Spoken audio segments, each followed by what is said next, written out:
Alright guys, welcome back. I just thought I'd continue reading this book. I've got a wee bit of a cold, so excuse my bunged upness, if that's even a word. But I'm going to continue reading this book. It's really interesting. And it was one of my subs. He's in the link, is in the description below. Jason. I can't remember his surname, but he alerted me to this book, and it's really interesting. Because I've got my own theories. I like digging about ancient civilizations, the movement of peoples, languages. Where did we all come from? Where did it all start? And the Celtic culture, I've been looking into that. And the theory goes that the Celtic culture started in Austria-Hungary and spread throughout Europe and to the British Isles. But I think that the Celtic culture began in the British Isles and spread throughout Europe. Whether the culture began, something happened, like a big catastrophe, like a volcano or a tsunami or some kind of big disaster to move these people south looking for food or sunshine. And then when the ice receded or the smoke cleared, maybe the people moved back into Britain again. But it's an interesting theory that the Celtic culture started in Britain, not in Central Europe.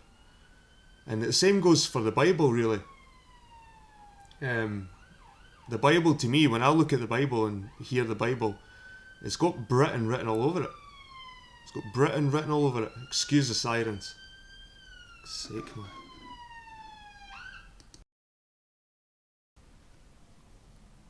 But when I look at the Bible, to me it's more of a British book than a Middle Eastern book. When you see things like Jacob, and it's in the Scottish history as well. Jacob, this stone of Scone, stone of destiny in Scotland, was meant to be the stone that Jacob fell asleep on. Also the Jacobites, Jacobites, the Scots were known as the Jacobites. Well, there was a group of Scots, the Stuarts, that seen themselves as Jacobites, Jacob. The Union Jack, the flag, the Union Jack, the United Jacob. There's lots of signs that point towards Britain in the Bible. The fact that the Queen thinks she's a bloodline from King David. What if King David wasn't from the Middle East? What if King David was actually a British king? What if all these people were actually British characters but set in a Middle Eastern location? So I'm willing to look at all the evidence, because I think there's lots of discrepancies in the Bible that makes me think that it's more of a British book rather than a Middle Eastern book. And same with the Celtic. The Celtic culture, I don't think it started in the middle of Europe. I think it started in Britain and spread throughout Europe. And I've been looking at this for a while. So I want to thank my sub for making me aware of this book, and I will continue. This author, he's got some crazy, outlandish theories, but when you look at the geography and you look at the archaeological evidence, there's a lot that actually points to the truth. Like Doggerland, he believes that Orkney and Shetland in Scotland were part of like this Atlantis that's under the water now. Most of it's underwater, called Doggerland, and I showed in my last video that there was a place called Doggerland. It was in the North Sea, and the North Sea is pretty shallow when you look at it on Google Earth. But I was watching BBC 4 or 3 last night, and same again, they're coming up with brand new theories on BBC, and the documentary is called Ancient Britain. Now what was it? Britain's ancient capital, Orkney. So the BBC are now saying that the Orkney Isles were Britain's capital, and then they moved down to Stonehenge. That's what inspired Stonehenge, was this stone circle cult from up north, and they came down to was it Avebury? Stonehenge. Because all these things in Shetland and Orkney predate the pyramids, they predate Stonehenge. They're the oldest remnants in Europe. So I think there's a lot of truth to this, guys. I think there's a lot of truth that we're being misled to think that a lot of this stuff started in the Middle East. I think it's right under our noses in Britain. So anyway, I'm going to continue with this book. Thanks for coming, whoever's here, just in the woods, and since Camillo. I know there's not going to be a lot of people because it's a bank holiday, it's midday, but I don't care. This is for myself as well, reading this. It's an enjoyable book. But the author so far, Comyns Beaumont, he reckons that Abraham was actually from Shetland, and Shetland was Sethland, and he reckons that Abraham went down to England and took his tribe with him, sort of thing. So you never know. These Bible stories could be rather a story of ancient Britain and the tribes in ancient Britain. It's interesting stuff. Definitely worth looking at. I'm not saying it's all true. I'm just saying the stuff that I've looked at with Celtic culture and the Bible, it kind of links into all this as well. So it's and this book's from 1948, and that documentary I was watching last night is brand new from the BBC. So this guy was onto it well over 50 years ago. So anyway, guys, I'm going to use I'll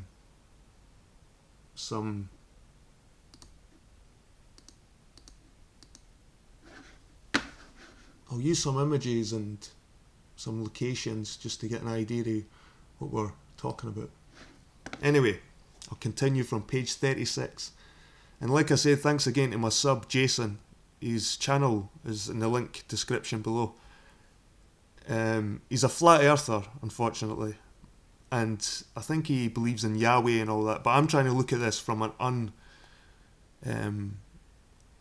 unbiased point of view. I'm not looking at this from a religious point of view. I'm more interested in the ancient civilization and these hidden islands, these islands that could have been buried by water, and it's all interesting to me. So anyway, enough of my rambling. I'll continue.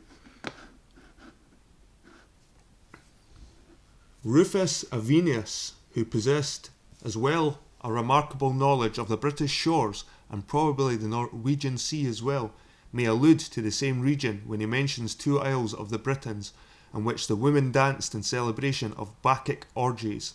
When secret rites were carried on far into the night, the air rang with shouts, and the worshippers carried their fanaticism to greater excesses than even the Thracians. The more north we explore, the greater the addiction to the Dionysiac cult in the past.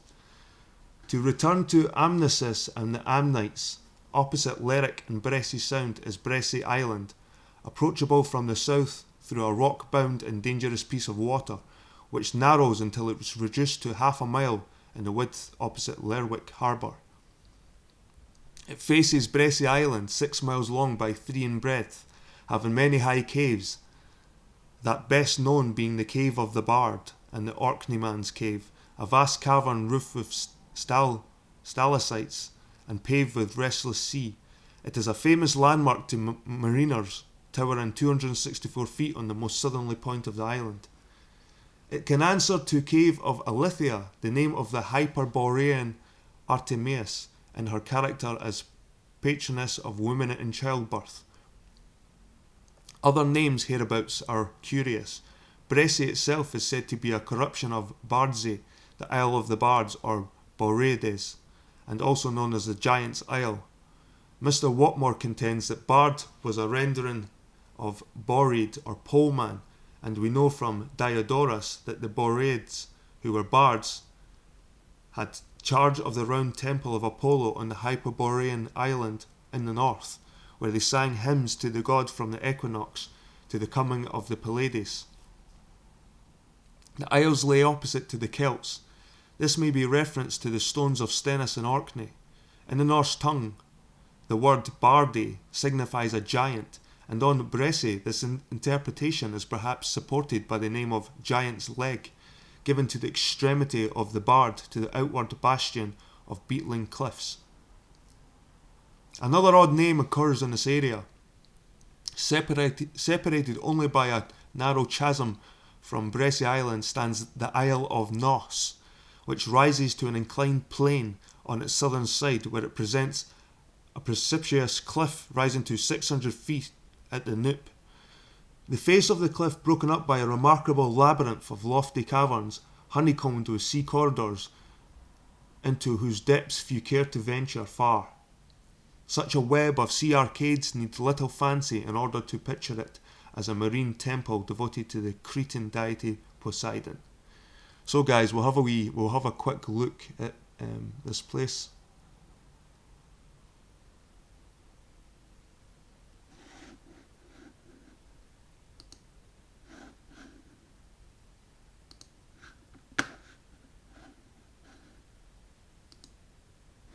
What was it called?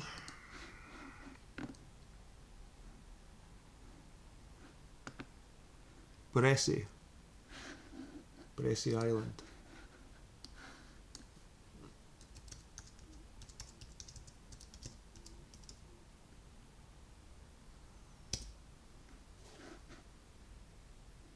Bresse and Nos, Shetland. I've already been on this one.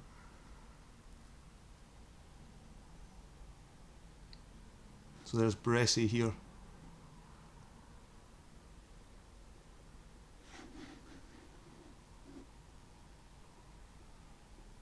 Nos, west of Nos. And this is where they say they maybe get the word Gnosis, Nos. But with a G. Gnosticism. Nos.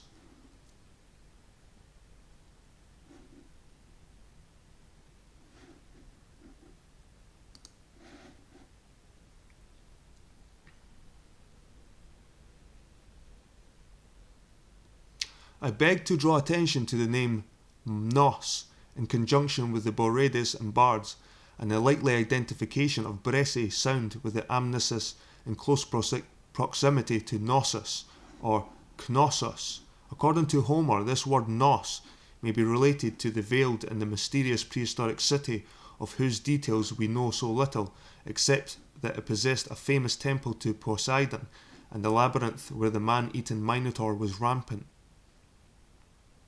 Yet we may gather from Homer that at the time of the Trojan War, the streets were filled with men of diverse speech, creating a confusion of tongues. Achaeans some, he says, and some indigenous, Sidonians, plume-waving Dorians, and the divine Pelasgi. Note that adjective divine of the Pelasgi. Here we may be sure arose the first most ancient priestly sect known as Gnostics, the sons of Seth, astronomers, philosophers, and scientists, the men of the divine knowledge. The name was derived from the root yono, signifying know, perceive, understand, cognate with myornov, divine knowledge or wisdom, hence Gnostics, those who professed and taught knowledge but implying divine knowledge. It was probable explanation of the name of the city Noaman, the word no and more derivative from signifying the city of the divine in knowledge Ammon, otherwise Hermes, his sacred city. It is thus at least possible that the name Nos preserves for posterity in that extraordinary method of persistence which so many place names possess.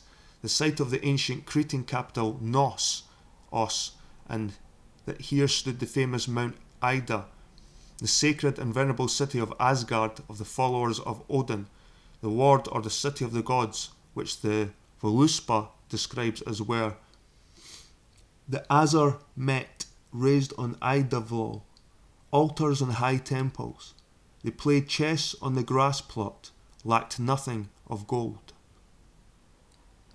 The later Edda says that the sons of Bor raised altars and temples on the Idavol, and there the rulers met. It was no lofty mountain. Bor is the root of Bored and Boredes, the north, and it may also be of for it is also rendered Bor, Bur.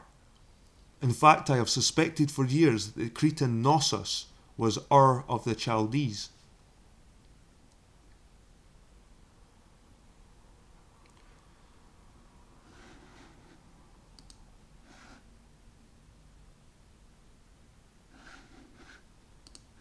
The Isle of Knos may have played its part in the long ago with its vast caverns which recall the labyrinth haunted by the Minotaur, for whom, according to mythology, Pasiphae, wife of Minos, conceived a violent passion whereby that monarch ordered Daedalus to build the labyrinth caves in which the victims of the sacrifice were hurled to indulge the appetite of the monster. It makes no difference to the toll of tragedy enacted through the ages in the guise of religion, if, in fact, the Minotaur were only a brass idol of a man with a bull's head to whom human beings were being sacrificed, or if Pasiphae's passion meant no more than that she was a pious woman according to her lights, but we may believe the labyrinth itself existed. So I think the author, Comyns Beaumont, is saying that a lot of these Greek stories and are actually from the north. They've been plagiarised from the north. And that Knossos wasn't in Crete, it was actually in Shetland, known as Nos. And the name still exists to this day, Nos, the Isle of Nos. Imagine then that here, in the now remote Isle of Nos, human life was sacrificed to Poseidon and the labyrinth caves were utilised for that purpose. The highlight on this procedure is that Minos imposed on the defeated city of Athens as a tribute to the descendant of her most noble and beautiful youths and maidens who were offered to the Minotaur for his delectation. Poseidon was above all else a maritime deity, but one who sent earthquakes and who had to be propitiated. In the case of the labyrinth set by the seashore, it is likely inference that the impenetrable caverns of Nos may have been utilised to sacrifice the victims to the god. It is not difficult to conjecture the fate of those noble Athenian youths and maidens who, after sailing to Knossos, were thrust into one or other of the entrances to the caves from above, and left in utter darkness until they expired of hunger, thirst, exposure or terror, clutched finally in the embrace of the waves, whose merciful release was kindlier than the human tyrants who exercise such cruelty. They may have been fettered and thrown down to the steep, slimy and pitch-dark maze of arcades into the eerie silence broken only by the lapping of the hungry waves below. To escape such a death did Ariadne traditionally give Theseus a cord to spin out and thus enable him to retrace the pathway. Homer made Minos a son of Zeus by Europe, daughter of Phoenix, king of Tyre, which goddess was unceremoniously whisked away by Poseidon, who emerged from the sea in the form of a bull when she was picking flowers on the seashore at Sidon, attended by her 7 maidens, and carried her on his back to Crete. Europe has been compared with the Cretan goddess Britomartis or Dictina, as well as Artemis. Dictina, an epithet of Artemis, was related to Dictyon, a fishing net, as she was especially the protectress of fishermen. Dicte was the name of a height in Crete where Apollo and Artemis, his twin sister, were brought up. Although Dorn at Delos, which famous small island I have claimed in my earlier volume, was the present Iona, they were both notably gods of Hyperborea, and their close relationship to Crete points to the identity of Hyperborean island beyond the north wind. Crete developed her own mines, but in using the name of Crete it should be recognised that her territories undoubtedly incorporated much of the mainland. We hear of the Dactyli who laboured on Mount Ida, where it was claimed that the first discovered the uses of copper and iron. Also, rhythm and music, presumably the rhythmic music of the smith's hammer as he struck the metal on the anvil. In Rhodes, an island governed by Crete, were the Telchines, workers in brass and iron, who were credited with founding the sickle of Cronus Saturn and the trident of Poseidon. Minos himself was a patron of science, as witness his employment of Daedalus, who fled to him for protection from Athens, although later, owing to his tyranny, Daedalus with his son Icarus escaped from him by flying in the air, he having invented the means of flight. Apocryphal as such a tradition may seem, there was no reason to prevent Daedalus from having invented some air flight contrivance, perhaps on the principle of the glider. Traditionally, it was deposited by Daedalus in a temple dedicated to his famous pioneer of flight on the island of Euboea, where he alighted, although Icarus fell into the sea and was drowned. Such a possibility can be conceived by the present generation, for we are now air conscious and, in fact, much evidence exists to prove that the ancients at the time of the flood had mastered the secrets of flight and hyperborea. Interesting. Even if it was just a glider, that would be interesting. Minos was stated by Herodotus to have lived 3 generations antecedent to the war with Troy, but I consider the revision of ancient chronology that this period was some 3 centuries before the flood. Homer makes Diocletian a son of Minos, a generalization relating to origin often, but at least after Minos, and it also links perhaps Noah and Diocletian, for Noah was the son of Seth, or Sheth, or Shetland, as on the above shown was Deucalion.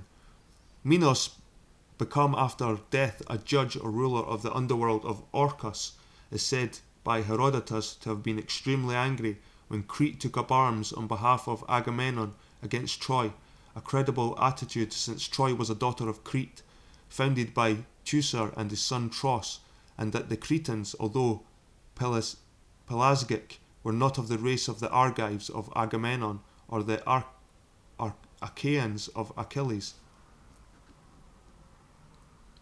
The day dawned when Crete suffered eclipse. Something dramatic took place. Ill fortune dogged her footsteps from the day when Minos wantonly attacked Sicania. Herodotus says that she lost a great many of her sons as a result of Minos' invasion of that island, and as subsequent war with the same people, the survivors never returned to their homes but settled in Iapygia. The Persians say, recounts Herodotus, that the Minos' death, men of various nations now flocked to Crete, which was stripped of its inhabitants, but none came in such number as the Hellenes, and there is no reason to think by Hellenes he referred mainly to Dorians. But this invasion of a country which had lost its proud position suggests a considerable upheaval, politically or otherwise.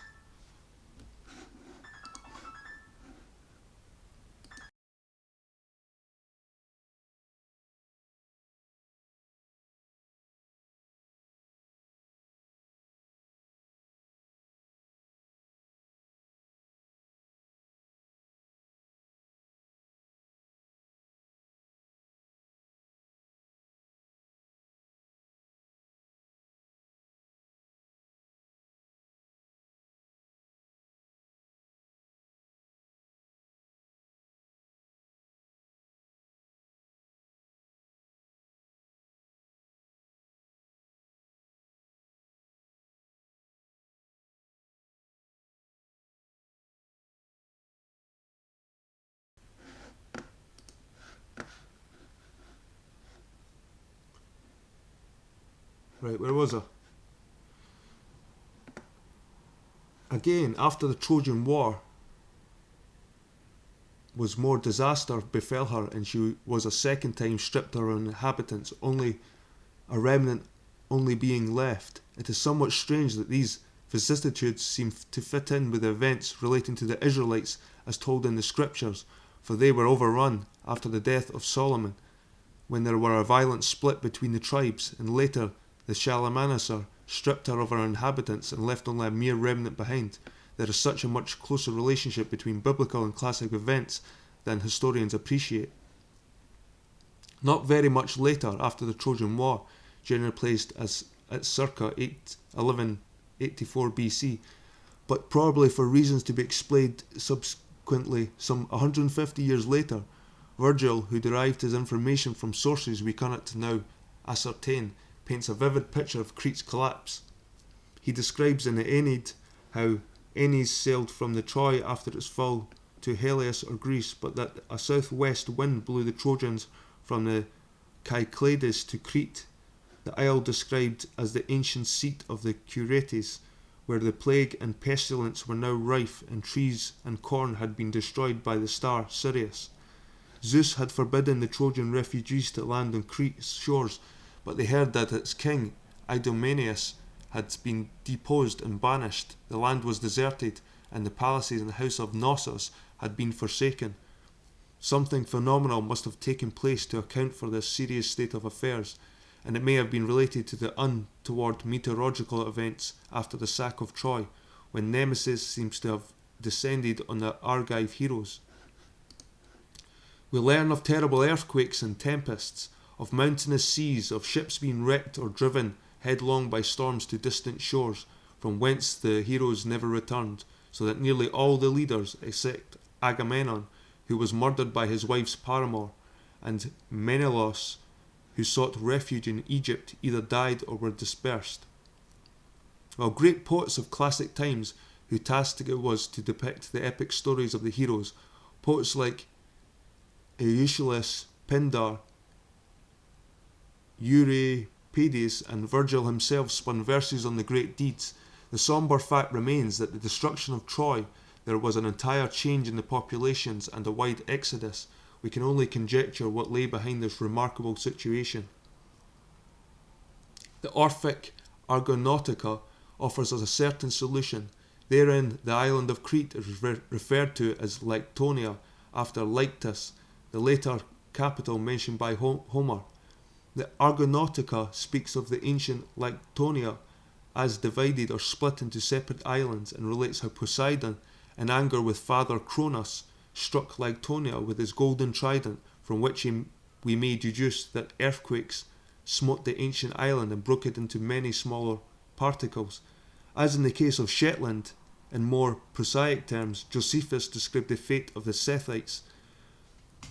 God turned the dry land into sea, and thus were all these men destroyed. Its fate recalls the words of the Scandinavian Völuspá of such an event.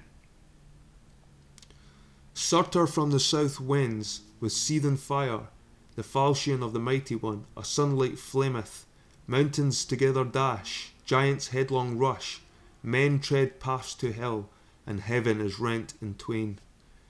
Here and there lies a possible explanation of the deserted countryside, cities, towns and palaces, and houses swept away or left in utter ruin, their uninhabitants either dead or led away previously by their wise men to other climes before the final crisis.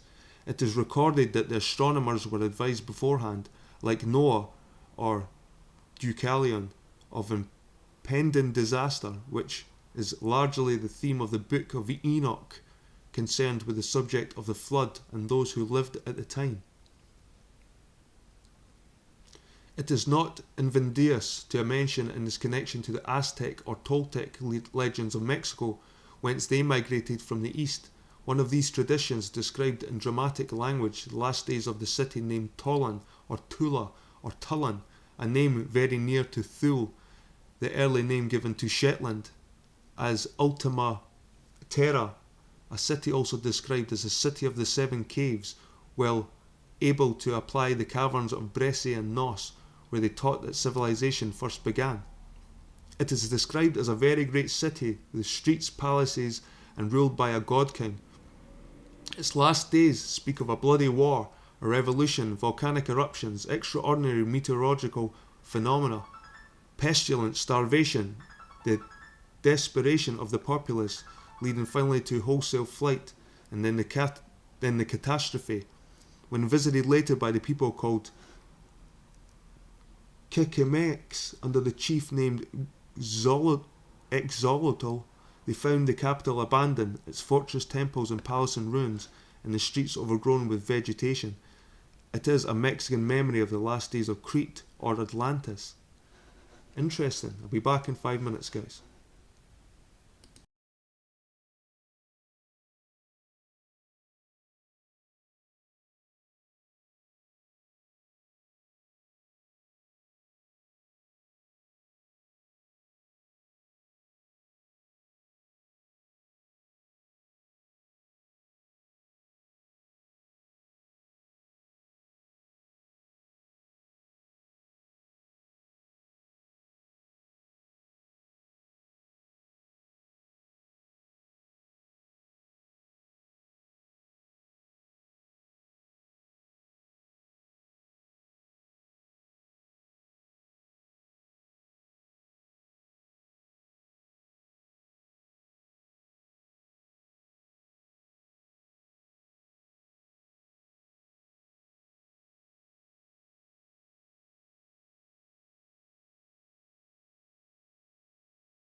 Right guys, I'm back. Sorry about that. I had to give my missus a hand with her shopping. I'll just edit that out. Anyway, where was I?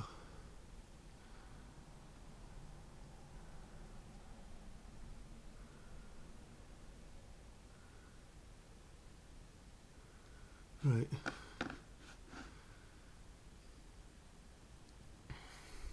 And while we are concerned with this aspect of the past, are we wise to ignore the contentions of Tacitus in the history of the Jews when he states that Crete was their motherland, in view of the very close relationship between Crete and the Chaldees in the city of Ur, from whence Abraham led his followers to the south? Such a claim has at least a right to our consideration, for Chaldea was the mother of the Israelite tribes, or of most of them. In matters such as this, we should now show respect to the character of our authority. Tacitus was one of the greatest of Roman historians, honoured by the emperors Vespasian, Titus, and Domitian, the son-in-law of Agricola and the friend of Pliny the Younger. Moral dignity, consciousness of truth, and integrity stamp all his works, in addition to which he had considerable knowledge of the northern countries, including Britain. We have therefore no justification for ignoring his views, because his history of the Jews, or those among whom some became known as Jews later, does not happen to agree with the conventional acceptance of their history and certain settlements. Tacitus would have been more accurate, perhaps, had he described them as Hebrews, or known in British prehistory Iberes or Iberi, in which only a variation of the same name. And this is what I was looking at, guys. Like the Iberians were Celts in Spain and Portugal. So the Iberi were Celts, and I thought, were the Hebrews Celts? I started linking the Hebrews with Celts. And when you look at the name Hebrew, and it's interesting.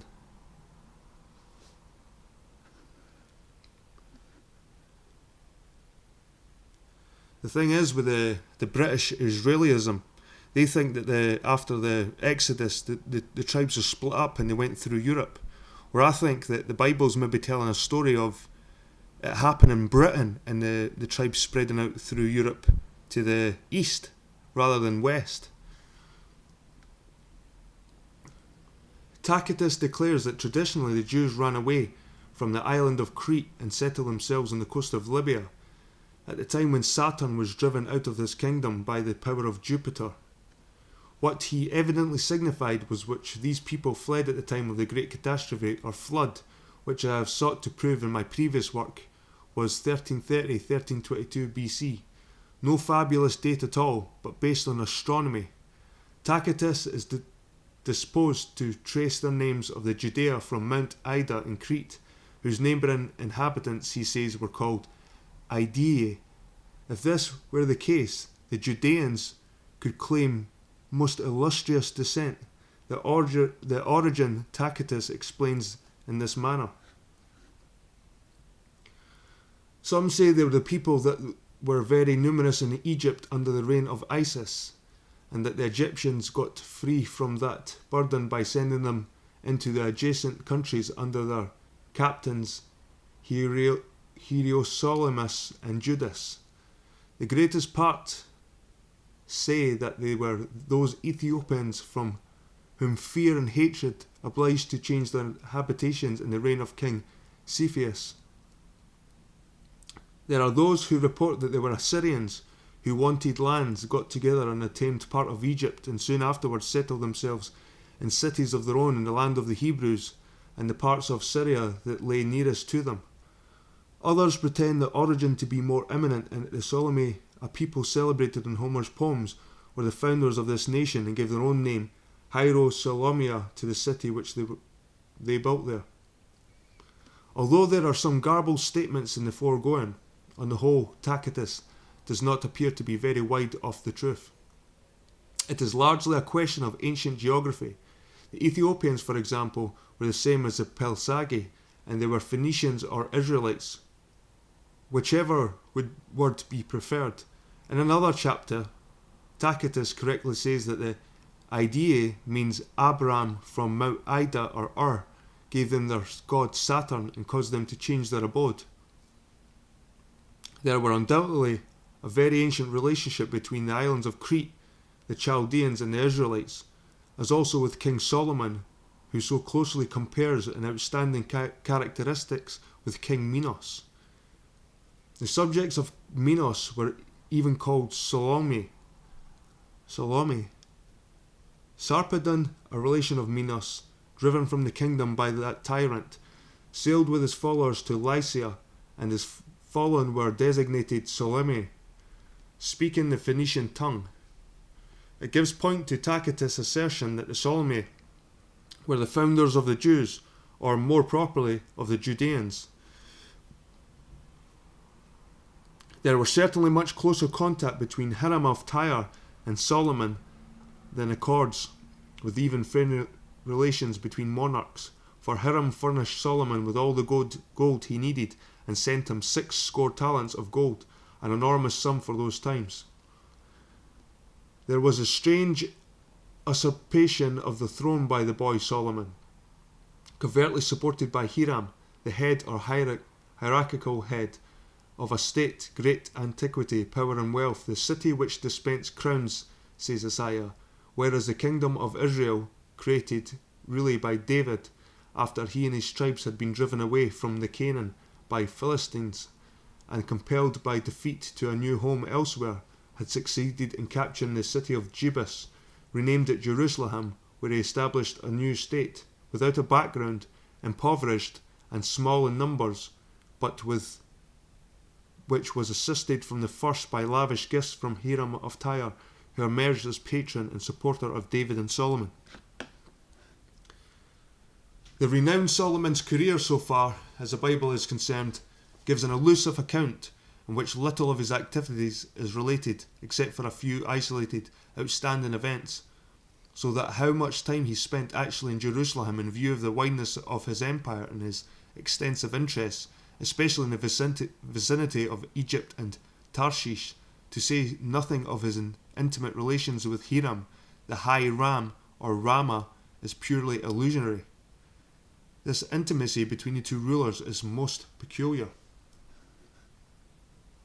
It may be stressed by the Cretan Empire in its heyday stretched far beyond the bounds of the island itself. This is shown in the sway of the Curetes, who ruled in the districts called Aeolis, with Curetis later incorporated in Caledon or Cladon, and Aetolia or Aetolia, where among the other traditional events took place the classic hunt of the Caledonian boar. Crete's high civilization is proved by the fact that her laws and political systems were accepted as the pattern for such advanced ancient state as Athens and Sparta. Cities were ruled by cosmoi or mayors or provosts, who held office for 1 year, and they were elected by magistrates formed of past cosmoi, thus forming the senate or elders, or, in modern parlance, aldermen or eldermen. In every town of size there was the Prytaneum, the city hall, centre of civic life, where burned all the times the sacred flame of Hestia, goddess of the domestic hearth or home, daughter of Cronus, Saturn and Rhea. In the Prytaneum were entertained distinguished visitors from other states, such as foreign embassies or citizens who had rendered outstanding service to the state. Others to whom were accorded the freedom of the city, no empty honour in those days, or those who were feted before setting out to form a new colony in some distant region. Civic hospitality took the form of public banquets at which guests were honoured. Where did Britain obtain her almost exact counterpart of this admirable system, other than that as handed down by our Pelasgic ancestors? It is true that the municipal institutions were not discernible in England and the time of the Danish invasions of the 9th and 10th centuries, but the Roman conquest and subsequently the disordered state of the country, much internecine strife did not lend themselves to peaceful civic institutions, since rulership was that of the sword. Probably these customs went underground or lay fallow. But it is a strange coincidence to those who may not accept the contentions that practically all the names used in regard to civic government bear a root relationship to the name of Britain. In its Welsh rendering viz. Praeton or Pretin, like Prytaneum, already referred to, magistrates were called Prytaneans, or in Rhodes, Praetanes. The president of the council in Athens was a Prytanis, and every high executive post, Prytania. Aristotle called the British Isles the Nesoi Prytaneicae. Cretan civilization, the further back we seek, is redolent of the Homeric age, where warfare and chivalry went hand in hand. The chiefs occupied their time, apart from warfare, in hunting, swordsmanship, wrestling and boxing. They were addicted to athletic games, playing at ball, chariot racing and all outdoor exercises in which merit prevailed. Everything was, however, based on warfare, and like the later Dorian Spartans, who owed much to Crete, the main aim was to instruct the youth as well as the citizens of more mature years, to devote themselves to the needs of the state before all else. Monastic settlements existed from the most early ages, instituted by the Gnostics or later Orphics, or as they might be termed, the Chaldees. In conjunction with these were the Sysistia, or public tables, where all persons were free to dine in common, a custom said to have been originated by Minos himself, recalling what Herodotus says about the Meropes, where persons were able to enjoy free meals at the table of the sun.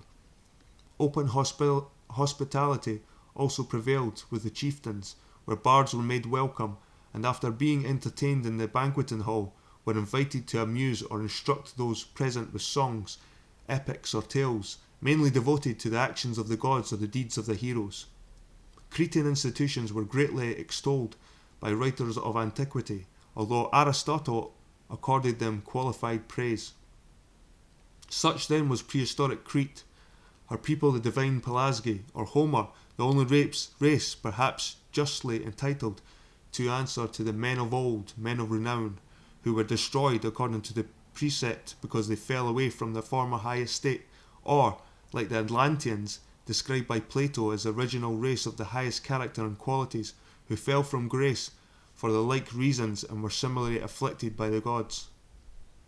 The logical explanation of the crowning sin, as I suggest, was that the ruling peoples at the end of the Bronze, or in the early Iron Age, had employed the science of the black art, otherwise known as magic, signifying the development and extended use of explosive weapons, including guns and gunpowder, the forbidden fruit of the Garden of Eden.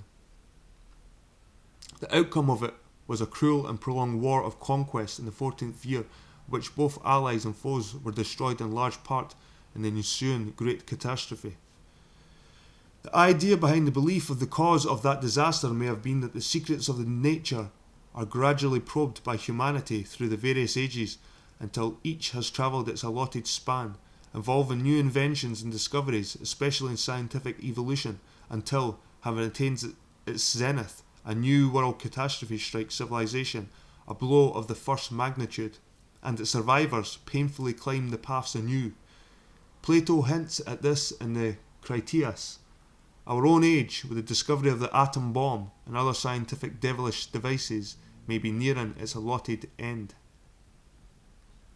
Applying the lessons of Crete specifically to the British Isles, it appears that the earliest peoples, Pelasgi, Eloids, Uranids, Hellenes, and Iberes, can be retraced to their first habitats. The Hellenes, as I detailed in my former work, dwelt mainly in western Scotland and the Hebrides, and were closely related to those early Egyptians, who stretched southwards and westwards to Somerset, and also had close contact with Northern Ireland. In the Western Islands, the Pelasgi nevertheless occupied a good part of Argyllshire, with their colonies such as the Magnetes and Ferries, and the Athenians, it is known, were partly of Pelasgian descent. It's funny because The city I live in, Edinburgh, we're known as the Athens of the North. That's what the city is known as, the Athens of the North, because of the architecture and the culture. Yet, just as Scotland is racially divided lengthways by the Eastern Caledonians or Picts, and later Scots, and the Western by the Celts or the Iberes, so in prehistoric days the same racial division applied. The true Pelasgic or Cretan lands included Sutherland, Ross and Cromarty, Inverness and all territories east of the Grampians, and Breadalbane ranges to the Firth of the Forth.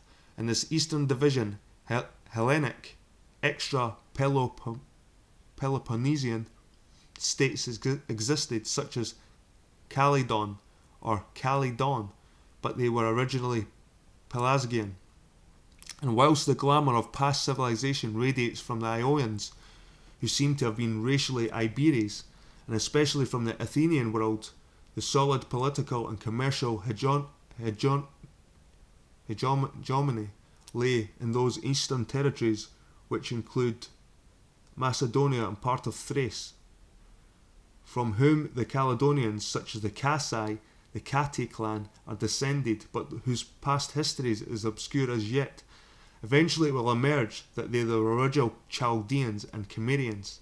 In short, until the flood epoch, Crete was the pivot of world affairs, and the Shetland and Orkney Isles were its heart, straddling Scandinavian Britain. Only by a recognition of this geography, supported by prehistory, topography and folklore, I suggest we retrace its past eras with any accuracy. So that's crazy. That's a crazy theory to have.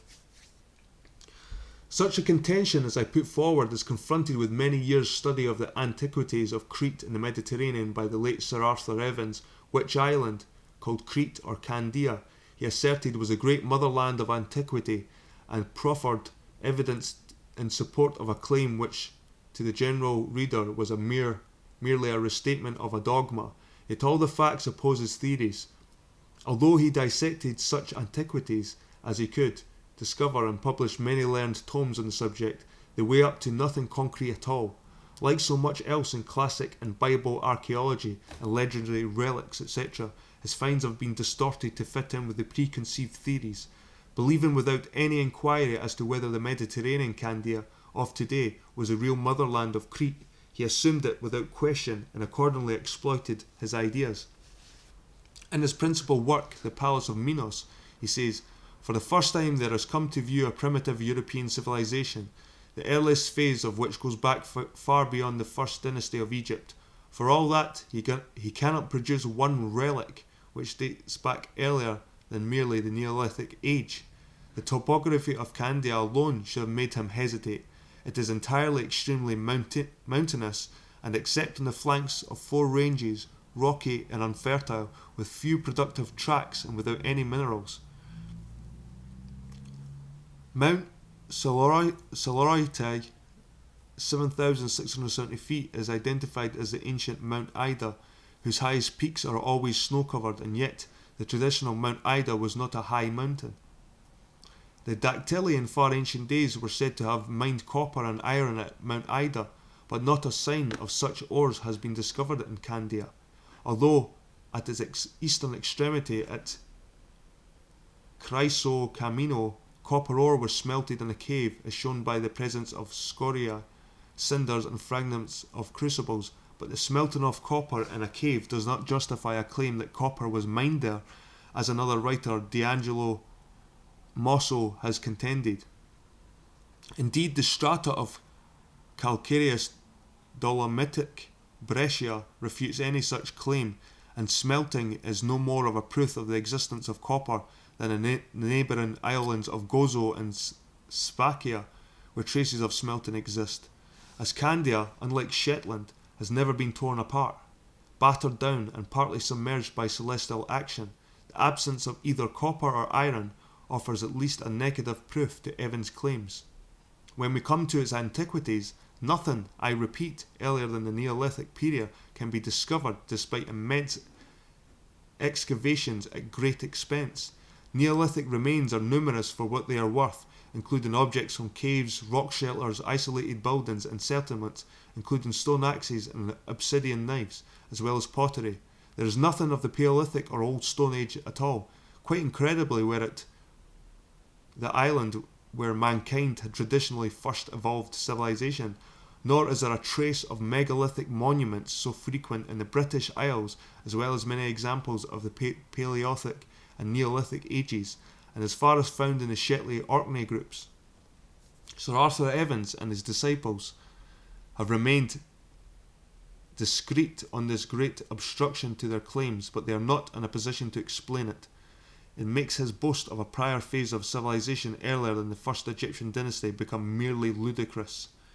Candia possesses several examples of prepared copper, particularly at Hagia Triada near Phaestus, including 19 large ingots, also double-headed axes, a design found on several walls.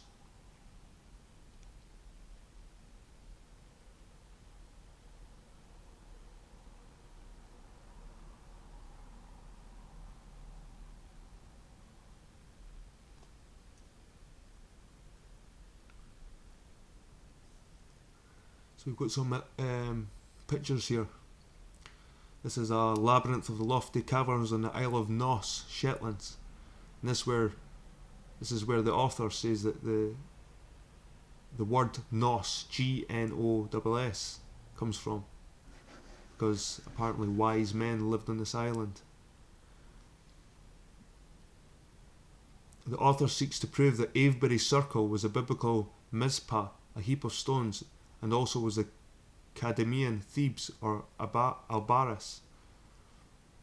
Fallen monoliths been restored to their positions by the Morven Institute directed by Mr. Killier. One of the great stones of the early Bronze Age, such sacred stones must not be touched by stonemasons. A huge monolith weighing over 70 tons, the author is seated below it. One of the great stones of the early Bronze Age, such sacred stones must not be touched by stonemasons. Right, so no one's allowed to take stone from that.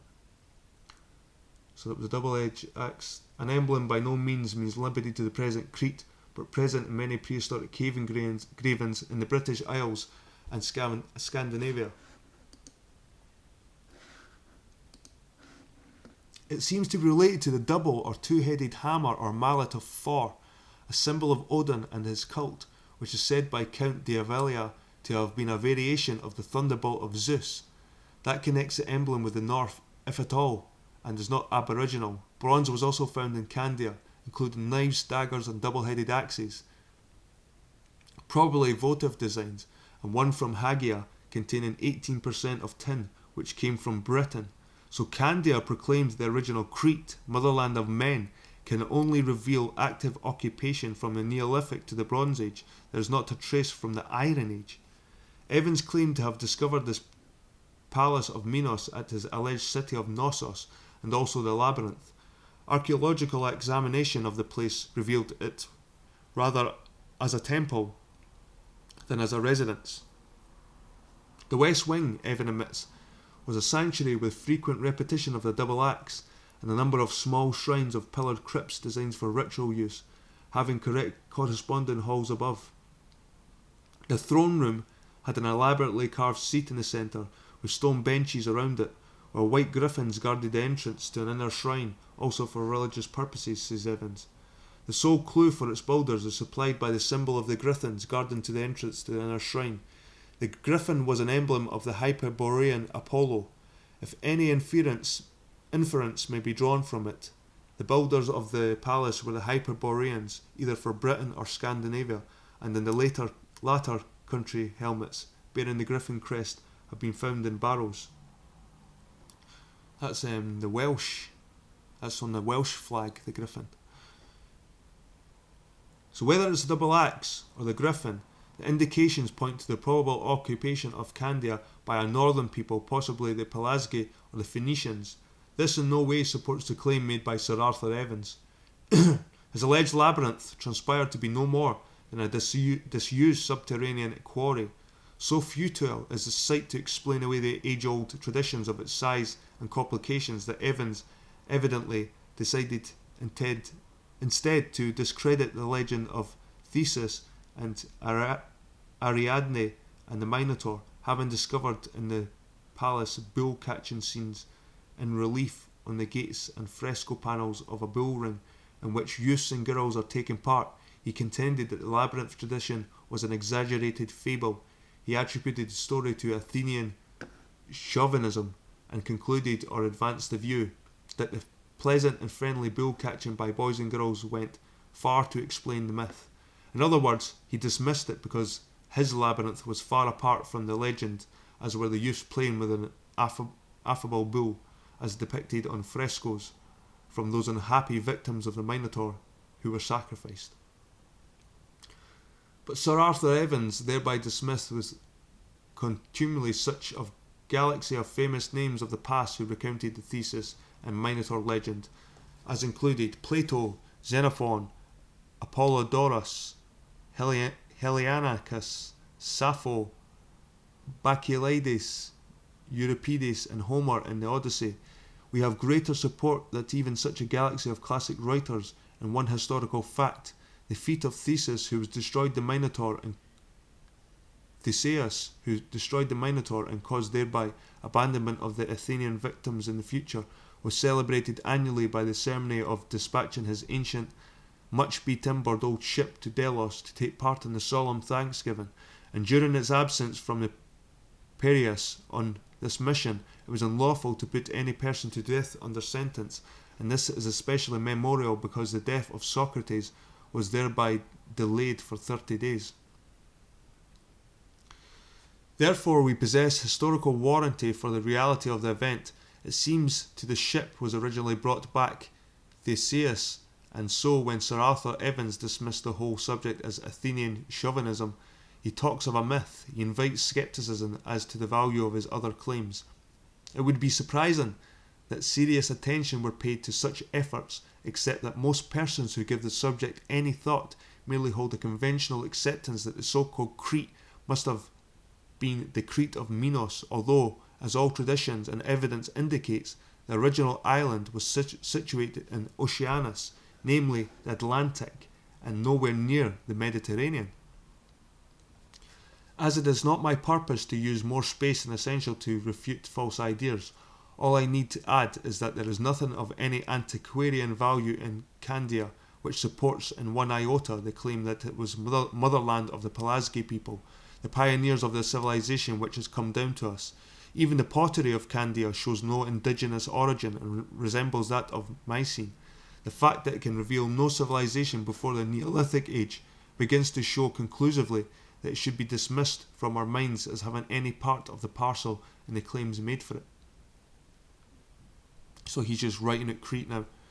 I think he's just saying that it wasn't really Crete, it was the northern European islands.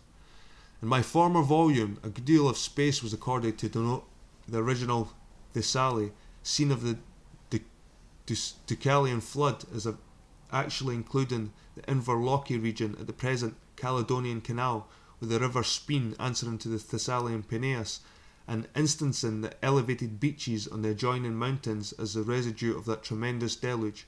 In Greek geography, beyond Thessaly lay Claydon and Pleuron, highly mountainous and very inaccessible country, which originally went by the name of Aeolus. It was ruled in prehistoric times by the Curetes of Crete and was sometimes called Curetis. These names suggesting its relationship to Crete, the Metris or motherland. It was a rocky Claydon of the poets and was the scene of the epic hunt of the Caledonian boar. I ventured to recall this epic briefly as it surely belongs to Scotland and not our friends in the Mediterranean Greece at all. The heroes concerned in it includes Boreas, king of Thrace, Aeneas, king of Claydon, whose lands were ravaged by the monster because he was unwise enough to omit the northern goddess Artemis from the sacrifices, and Meleager, his son, who was one of the crew of the Argonaut in its epoch-making voyage, who loved the beautiful Atlanta. She first reached and wounded the boar, and in the division of the spoils, because Meleager gave her the head and hide as trophies of the chase, it led to a savage feud in which the cuirates of Pleuron assailed the walls and gates of Claydon, where Aeneas ruled. In the chain of the Grampians, east of Lochaber Mountains, lies Athol, Aetolia, formerly one of the wildest parts of the Highlands, where there is yet a mountain spur named the Duke of Athol's Boar, very possibly the scene of the slaying, and where Meleager presented the main trophies to the beautiful virgin huntress Atalanta. In the south of the Athol country, all of which was formerly part of the famous Caledonian forest, lies the seat of the Dukes of Athol, close to the ancient town of Dunkeld, once an important centre of the Chaldees, and doubtless of the Curetes or Gnostics in their day. Containing the ruins of the fine cathedral built in the site of a former pagan temple, Dunkeld signifies the dun or fortress of the Keld, otherwise Khaled or Caledon, and with every likelihood was the ancient city of Claydon. In this Caledonian country, engraved stones have been found of a boar, perhaps emblematic of Artemis, to whom the boar was sacred and the northern goddess of the chase. The names have scarcely altered throughout the long centuries, showing how invaluable place names may be in identifying sites.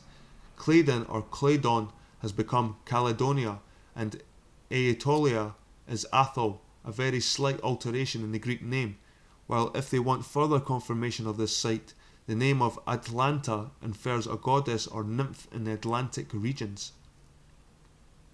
Throughout these parts of Scotland, beginning just beyond Dunblane, another ancient Chaldee centre, stretched the vast Caledonian forests, which spread northwards beyond the Moray Firth, the haunt of many savage wild beasts.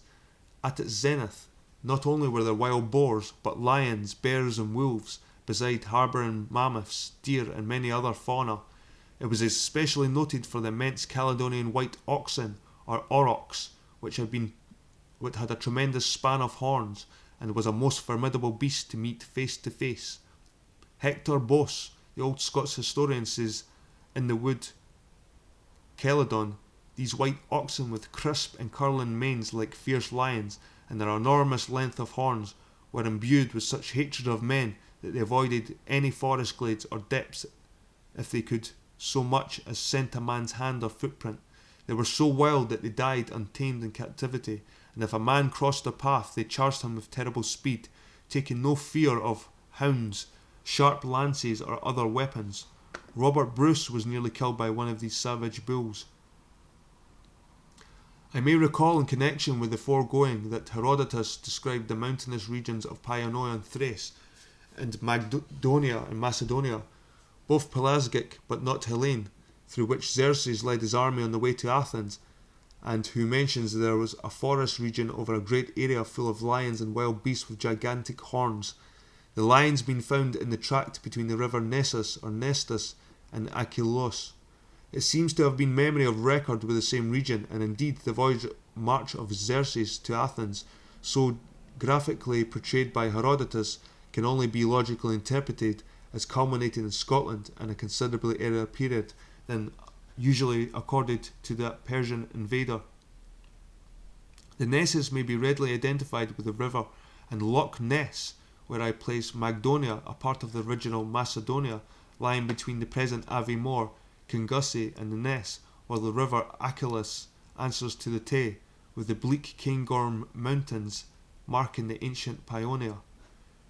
Be that it may, from this ancient centre of the earlier world, bearing copious witness of habitation from the early Paleolithic age onwards, flourished the Cretans or Sethites or Cushites, all racially Pelasgi or Phoenicians or Chaldeans, Cimmerians or Hyperboreans.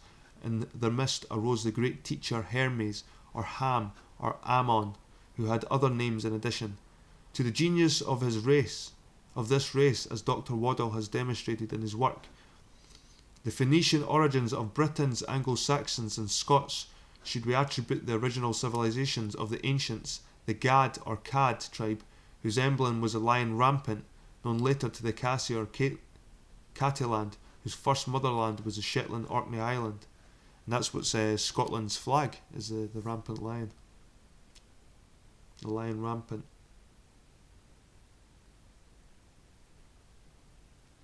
So we're on part 2 now.